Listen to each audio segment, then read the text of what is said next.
Right-click on the First Sheet tab and select View Code.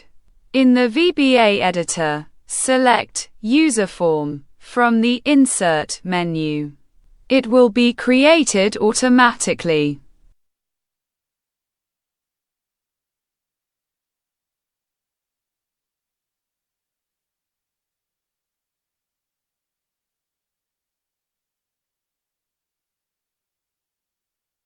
Go to the worksheet and activate design mode. Double-click the Mask button.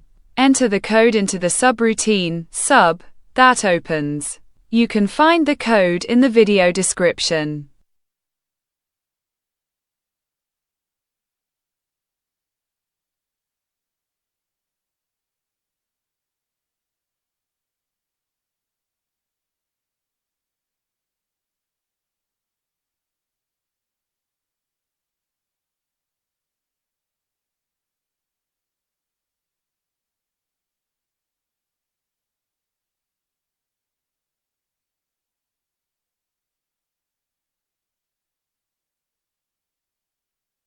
Switch to the worksheet and turn off design mode.